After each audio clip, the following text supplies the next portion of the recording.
Good morning, guys. So we will start our next lecture. In previous lecture, we have taken one example, okay, but we solved it up to our global force vector. Okay, now we will try to solve this example in this lecture only. Okay, so as we know that in the example they have given that there are two materials. First one is made up of aluminium, second one is made up of steel. Okay, with properties, already properties are mentioned in the example. Okay, with A1 means area for this element is 2400 mm square times modulus E1 for this element is given equal to 0.7 into 10 to the power 5 Newton per mm square. Similarly, the same properties for this steel material is also mentioned in the example. Okay, means A2 is equal to 1200 mm square, E2 is equal to 2 into 10 raised to the power 5 Newton per mm square. Similarly, the coefficient of thermal expansion for aluminium as well as steel is also given. Means alpha 1 is equal to 22 into 10 raised to the power minus 6 per degree Celsius, and alpha 2 for the steel material is 12 into 10 raised to the power minus 6 per degree Celsius. Okay, so in previous lecture we discussed the procedure to solve such type of problems, means including the temperature effect, or due to temperature rise what will be the effect of this temperature rise on stresses, on reaction as well as on displacement. Okay, as we discussed the procedure in our previous lecture, I will revise just in 1 minute. Okay, so actually first step is what? To find out or to determine the elemental stresses. As actually we have discussed the standard formula to find out the elemental stresses or elemental matrix for one dimensional Orr element, means K is equal to AE by L in bracket 1 minus 1 minus 1 1. This is the standard formula. By using the standard formula, find out the elemental stresses for these two elements. As there are two elements, as we have considered, there are two elements and three nodes. Okay, so find out first step is what? First step is what? To find out the elemental matrices for each element. So for this element we have determined the elemental stiffness matrix. Similarly for steel material also we have determined or calculated the elemental stiffness matrix. By using these two elemental stiffness matrix, we will get our global stiffness matrix K. Okay, so here 10 raised to the power minus 3 is common. From both matrices 10 raised to the power 3 is common, so we have taken this 10 raised to the power 3 as common, and the remaining is this is your global stiffness matrix, as we have constructed this global stiffness matrix from two elemental stiffness matrices. Okay, this was your first step. Then the next step is what? Next step is related to your global force vector. Actually, due to this temperature effect, okay, due to this temperature rise or temperature effect, there will be some additional forces. Due to this temperature effect, there will be some additional forces there must be some additional forces in the calculation. We need to include these forces in our global force vector. So for to construct this global force vector, we need to construct first the nodal force vector due to temperature effect or due to rise in temperature, and second one is what? The nodal force vector due to point loads. Okay, here actually point load is given 400 kN. As we know that the point loads are related to the forces acting on the node. Okay, for this node, as there is no force acting on this node, as this node is fixed one, so there must be some type of reactions here. At second node, 400 kN is active, so we need to take this force into account. Okay, and for third node, there must be some type of reactions. Okay, so for first node, it will be R1, second node 400 kN, and third node R. Okay, so point loads will become, this will be R1, this is your R. Okay, so in this way, first you will get the nodal force vector due to temperature effect. For this, we know the formula. Actually, we have determined this up to this stage. We have calculated our solution. Actually, for this stage, we have used this formula. Means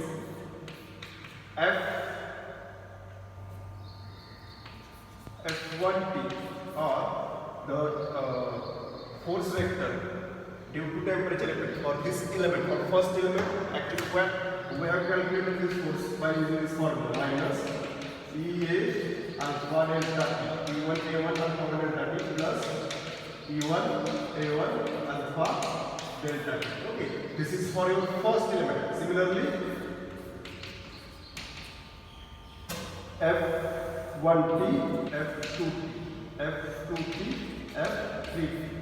Then same formula we have applied with different properties, E2, A2, alpha 2, delta 2, and plus E2, A2, alpha 2, delta 2. Okay, so by using these two nodal force vectors, we have constructed our global force vector in this way, F12, F2t or F3t.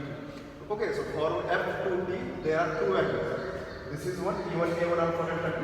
Similarly for F2t, minus E2 A2 alpha 2 delta T. So by subtracting or adding these two values, we will get final equivalent nodal force vector due to temperature effect. As this F1t, F2t, F3t is nothing but minus 1,10,880, 24,480, and 86,400. This is your nodal force vector due to temperature effect. Similarly, nodal force vector due to point load is also we have calculated. F1p is nothing but R1 because at first node there must be some reaction. F2t means for at second node 400 kN is active. So we need to take 400 × 10⁻³ into account. Then F3p at third node there must be some reaction. Okay, because this third node is fixed one, there must be some type of reaction. So we need to take these reactions into this account. Okay, so this is your nodal force vector due to temperature effect, and this is your nodal force vector due to point. Now we need to add these two force vectors to get global force vector. Okay, our main aim was to find out the global force vector. So global force vector is given by, so global force vector is nothing but equal to F1, F2, F3 is nothing but addition of nodal force vector due to temperature effect plus nodal force vector due to point. So this is nothing but the addition of F1t, F2t, F3t plus F1p, F2p, F3. So this is simply the addition. Okay. So this will become,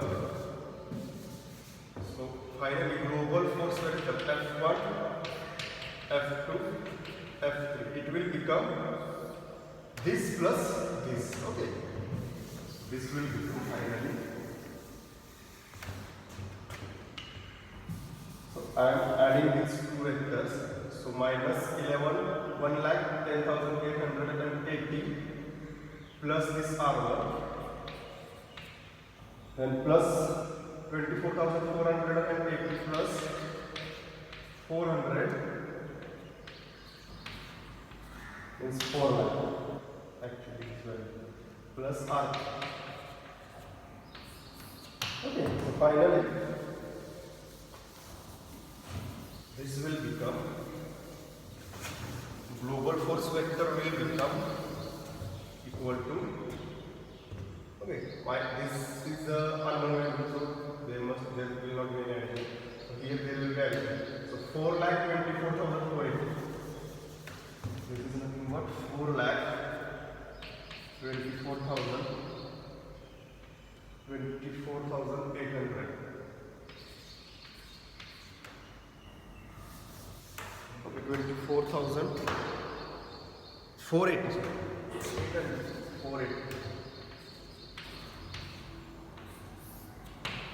Okay, so this is your final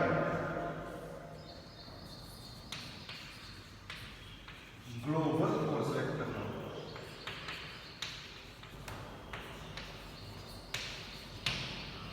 Okay, so next is what? This is the final global force vector. Now we can proceed by using our previous procedure. Okay, means what? if we get the global force vector, now we need to apply the boundary conditions. Means we need to construct the force and displacement relationship by using global stiffness matrix and force vector as well as displacement vector. Okay, so as we know that the force vector, force and displacement relationship is given by this formula, is equal to global stiffness matrix times nodal displacement. Okay, so in this way we need to write down this equation by using this global stiffness matrix and this global force vector. Okay, so we can write this as F1 is nothing but minus 1,10,880 plus R1 4,04,480 and 86,400 plus R, okay, is nothing but equal to global stiffness matrix. Here is the global stiffness matrix is equal to 10 raised to the power 3 into 10 raised to the power 3 into 560 minus 560. 560 minus 560 is 0. Minus 560, 1160 minus 600, then 0 minus 600 and add with 600.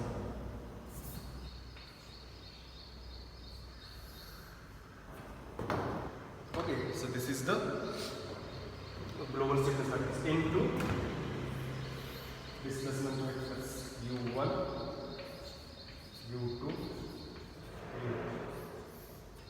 Okay, so in this way we have written here the force and displacement relationships by using this global stiffness matrix and by using this global force vector. Okay, so now next step is what? Same step means we in previous lectures for solving the previous examples we have applied our same procedure. So here we need to apply the next step is what? So next step is apply the boundary conditions. Okay, so apply the boundary conditions for these displacements. Okay, so from this diagram, for this U1 will become equal to 0. Why? Because this first node, this is fixed one, means there will not be any displacement or there will not be any movement at this first node. So U1 will become 0. Then U2. Okay, U2, this is unknown, means we need to find out this value U2. Then U3 also will become equal to 0. Why? Because this node is fixed node, there will not be any movement or any there will not be any displacement at this node due to this fixed subnode. Okay, so boundary conditions for this displacement will become U1 is equal to 0, U2 is equal to unknown, means we need to find out this value, U3 is equal to 0. So we need to put these values here. U1 is equal to 0, U2 is unknown and U3 is equal to 0. Okay, so similarly the boundary conditions for force vector. Now as we have already determined the boundary conditions here by while constructing our global force vector, means what? This is the value due to your point load as well as due to your temperature effect. Okay, and this plus R1, this is the boundary condition we have applied. Now second, this is the value due to your temperature effect as well as due to your point load. Okay, and as well as due to boundary condition. Point load or boundary condition is nothing but same, because at this second node, this 400 kN, we have taken this while calculating our force vector due to point load. So 4,24,480. This is the value due to boundary condition as well as due to point load as well as due to temperature effect. Similarly, this is the value due to temperature effect as well as point load as well as, and this is the boundary condition. As we know that boundary condition for this case, this must be equal to react. There must be some reaction. So we have taken this equal to R. Okay, so we have already applied the boundary conditions while determining our global force vector into temperature effect as well as point. Okay, so there is no need to apply the boundary conditions for force vector here. Okay, so here only we need to apply the boundary conditions for displacement only. Okay, means u1 is equal to 0, u2 is equal to 1. This value we need to determine, and u3 is equal to 0. Okay, so as we know that where the displacement value is 0, eliminate this row and column. By using our elimination approach, which displacement is 0, eliminate this row and this column. So here u1 is equal to 0. It means eliminate first row and first column. So eliminate first row and first column. First row and first column means first equation is eliminated. Now next is what? u3 is equal to 0. So eliminate third row. Eliminate third row and third column. Third row and third column. Okay. So what is the remaining equation? Only the second equation is remaining with value u. Okay. So by using this second equation, you will get the displacement at node 2. Means you will get the value of u. So how this? So 4,24,480 is equal to 10 raised to power 3. We need to take, don't forget to take this value by solving your equation. So 10 raised to power 3 into this value. So 10 raised to power 3 into first one is 0 because this is eliminated. Second one is 1160 into u.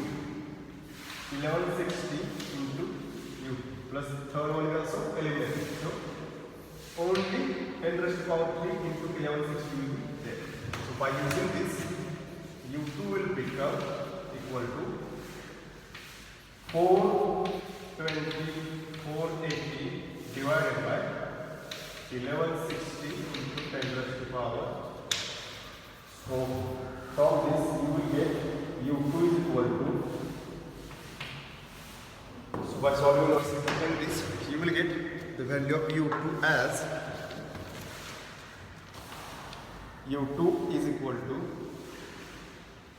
0.3593 mm. You will get the displacement at node 2 equal to 0.36593 mm. Okay, so in this way you will get the displacement value u as 0.36593 mm. Now next step is what? Find out the stresses in the element. So to find out the stresses in the element, we know the formula that, so I am writing this u2 here only.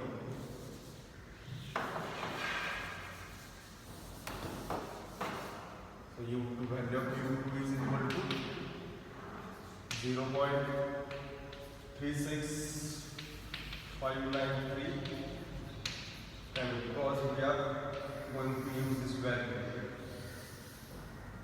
Now next is what? Stresses. So we know that the formula for stresses due to the temperature effect is given by sigma 1 is equal to E1 by L1 in bracket U2 minus U1 minus E1 minus E alpha delta. So sigma 1 is equal to E1 by L1, U2 minus E1 minus E1 alpha 1 delta. This term actually we have included here due to the temperature effect. Okay, so we need to subtract this E1 alpha 1 delta to get the stress value for the element first. So sigma 1 will become E1 is equal to 0.7 into 10 raised to power 5 divided by L1. L1 is what? 300 into U2. U2 is what we have determined, 0.3659 minus U1 is what? U1 is nothing but 0. In this way you will get sigma 1 as sigma 1 equal to sigma 1. So by simplifying this you will get, minus E1 is what? 0.7 into 10 raised to power 5 into alpha is what? 22 into 10 raised to power minus 6 into delta T is 30. So by solving or simplifying this sigma 1, you will get the value for sigma 1 as sigma 1 is equal to 187.13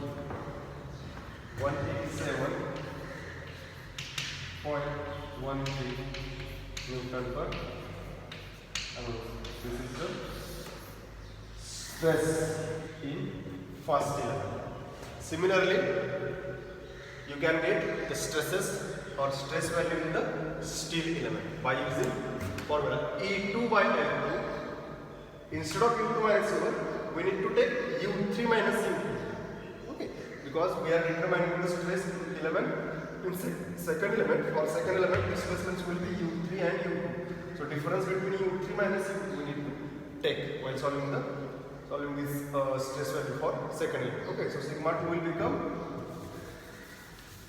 sigma 2. It will become E2 by L2 in bracket U3 minus U2 minus E2 alpha to delta.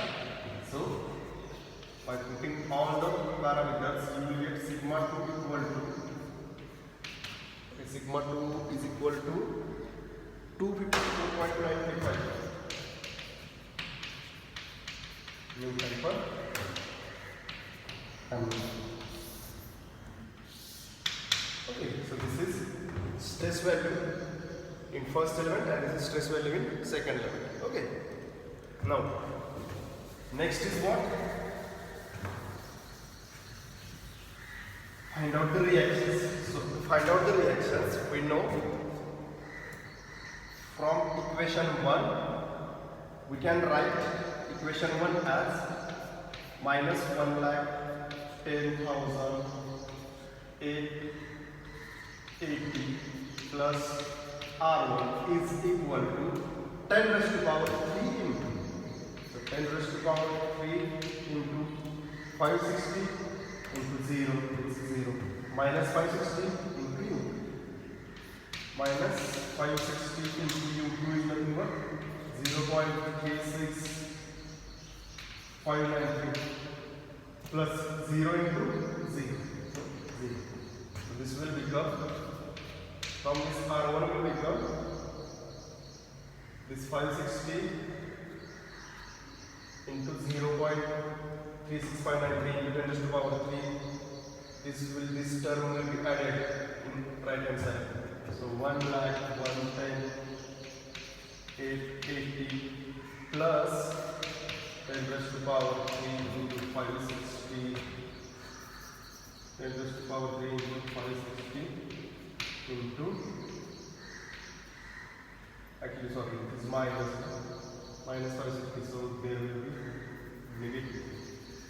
This term will be positive on RHS, but this term is negative. So negative 10 raised to power 3 into 560 into 0.36593. Okay, so in this way, R1, so value of R1. Okay, actually here I have not determined this value of R1. Okay, you can try to find out this R1 value. Similarly, try to solve for R2 also, R3 also. Means first you will get R1 from this first equation, then you will get R3 from this third equation. Okay, so from R1 and R3, cross check your answers.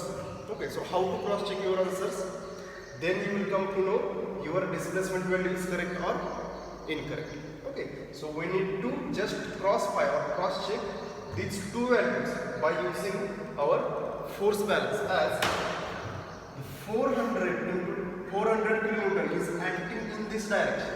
So there must be the reaction forces. There must be the forces will be acting on these two supports, which will be in opposite to this 400 kilonewton, and the addition of these two forces or these two reactions must be equal to 400 kilonewton. Then only we will conclude that, or we can conclude that our displacement value is correct. Okay, so find out R1 and R3. Just add these two forces and check whether addition of these two forces is equal to this 400 kilonewton or not. And these two forces must be acting in the opposite direction. Means it should be negative. Okay, the value should be negative. So in this way, you will get R1 answer, R3 answer. Then by cross checking, you will come to know our U2 or displacement value is correct or incorrect. Okay, so in this way, you can proceed to cross check your answers also. So in this way, we have solved such type of problems, means the problems which includes the temperature effects. Okay, so stresses due to the temperature rise or due to temperature effect. So find out the stresses in the bar element with the effect of temperature. Okay, so in this way, the procedure is same as previous. We have solved the actually we have applied our procedure during our previous lectures. The procedure is same, but here the only changes are: first we need to construct our global force vector. Okay, first step is what? To construct the global stiffness matrix by using the elemental stiffness matrices. The next is what? Construct the global stiffness matrix. So for this global stiffness matrix, we need two nodal force vectors. First one is the nodal force vector due to temperature effect, and second one is the nodal force vector due to point load. Okay, so by adding these two force vectors, we will get the global force vector for this bar system. Then next is what? Apply the boundary conditions, or write down the force and displacement relationship. Then apply the boundary conditions.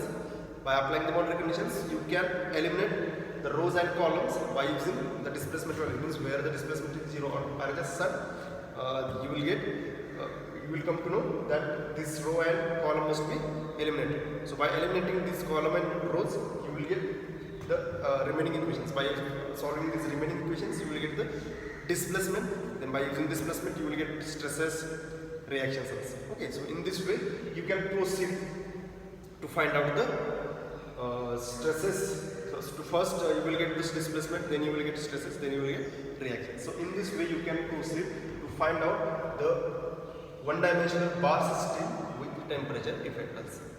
Procedure is same, only 2 to 3 changes are there while solving the problem.